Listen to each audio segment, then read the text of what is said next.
Okay? With feelings, with healing. Let's keep the eyes.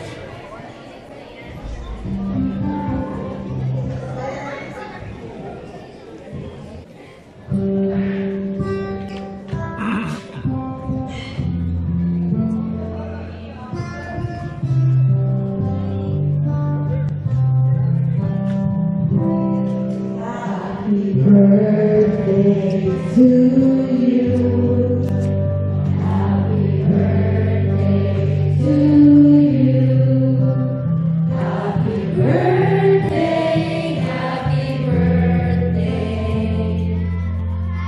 Happy birthday to you. Happy birthday to you. Happy birthday to you. Happy birthday, happy birthday, happy birthday to you. Birthday to you. Happy birthday to you. Happy birthday, happy birthday, happy birthday to you. Happy 80th birthday to our former President, beloved Rodrigo Roa Duterte! Duterte! Duterte! Duterte! Duterte! Duterte! Duterte! Duterte! Duterte! Duterte! Duterte! Duterte! Bring him home! Bring him home! Bring him home! Bring him home! Bring him home! Bring him home! Bring him home! Bring him home! Bring him home! Thank you! Palakpakan! Sige, pakpak ka na! Pakpak! Thank you! Thank you very much, children! Thank you very much!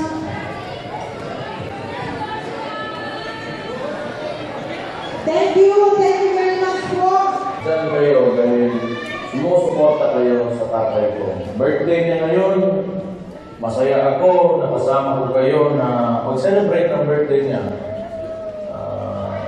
Yun lang, nasa Hague siya, ngayon sa Netherlands, nasa ICC, kasi inaresto sa hindi tama na paraan, illegal na paraan, yung tatay ko. At isinoko ni Bongbong Marcos sa mga doon sa Netherlands, sa ICC. So, kahit gano'n ang nangyari, masaya pa rin ako kasi nakikita ko yung suporta niyo. So, malaking bagay yan sa amin. Gusto ko malaman nyo na malaking bagay talaga yan. At huwag na tayong tumigil hanggang sa hindi makabalik si PRRD. Kailangan malaman talaga ng administrasyong ito na hindi tayo pumapayag sa ginawa nila. Yun lang. Again, gusto kong magpasalamat kasi kung hindi dahil sa inyo, wala na kami. Wala na akong lakas. Mahirap din yung sitwasyon. Alam ko, marami tayong nasasaktan ngayon dahil sa nangyari, pero mahalaga talaga na lumaban tayo. Hindi pwede na tayo ay magpapatalo lang. So, kailangan pakita natin na hindi tayo talaga pumapayag. So, again, maraming salamat talaga sa inyo. Marami kayong oras na pwedeng ibigay sa ibang bagay, pero andyan kayo ngayon, andito kayo, nakikinig sa akin. Wala akong masabi sa inyo. So, mahal na mahal ko kayo dahil sa pinapakita ng suporta sa tatay ko. So, isa pa, dahil ito ay resulta ng tingin ko na sobrahan ng politika ito si Marcos. Dahil tingin ko takot talaga sila na tumakbo yung kapatid ko sa 2028 kaya maraming mga movements o mga kilos sa politika laban sa pamilya namin na ginagawa ng administrasyon. So, gusto ko lang dahil I want to take this opportunity na huwag natin kalimutan yung mga issue, yung sagaan, at yung sa PhilHealth ng mga pera na hindi nila masagot. At yung kung paano ginagamit ang ayuda ngayon para sa eleksyon. Yun ang mahalaga rin na hindi natin patuloy na i-question natin at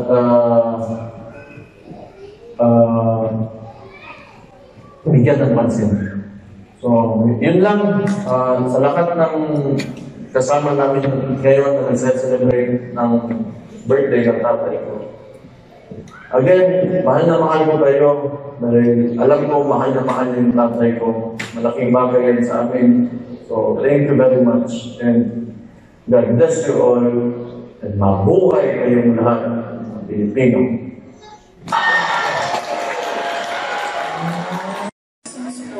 At nagmamahal kay dating Pangulong Rodrigo Duterte sa mga kababayan natin sa Pilipinas na na-realize at iba't ibang panig ng mundo, napakalaking bagay para kay Pangulong Duterte ang pagtitipon ninyo para sa kanyang pag-ulit at kaalaman. Maraming salamat at napapagaan nito ang mga hamon na hinaharap niya ngayon. Alam niyo din ni Pangulong Duterte na haharapin niya ang ICC na kasama ang lahat ng mga Pilipino sa iba't ibang panig ng mundo, lalo na ang mga kababayan natin sa Pilipinas.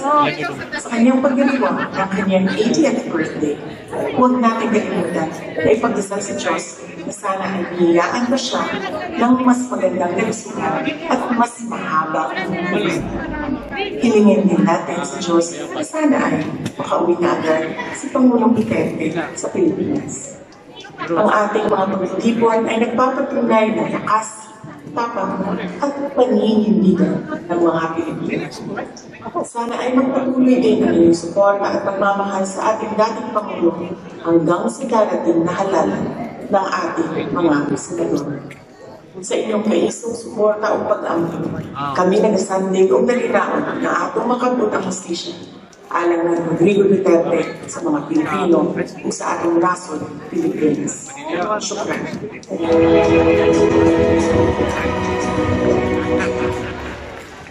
Sa mga taga-sunan kong Bisaya sa Pilipinas o sa Tibok Kalibutan, sa mga kababayan ko sa Pilipinas at sa buong mundo, Pakatan na Kaymanguran o Islam, maraming salamat po sa patuloy ninyong pagsuporta sa aming tatay na si Presidente Rodrigo Duterte.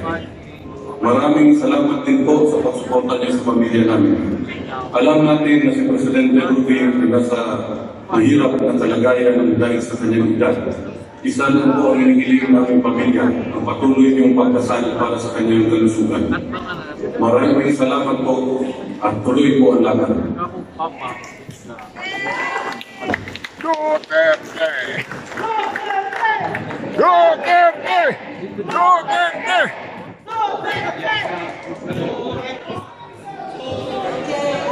Before we have our group picture, I would just like to announce our total number of attendees for tonight, 422. Yay!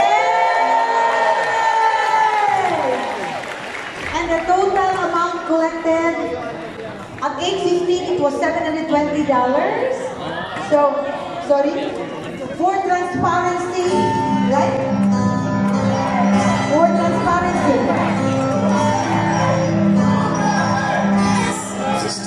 $730. Thank you. $730. Thank you for your donation. Thank you. And we have a group picture first. Can we all request you here in front for the group picture? Maybe sa mga seniors, bigyan natin sila, let's give them some chairs. Sa mga seniors, yung mga young ones, sa harap.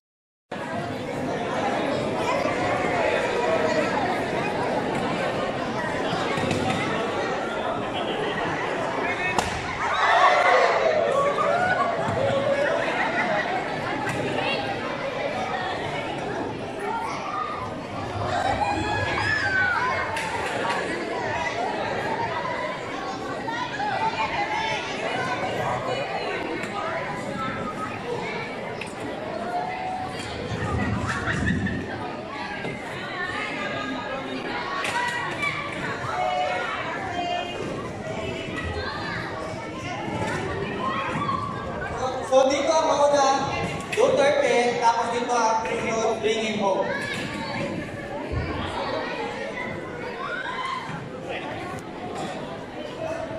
One, two, three.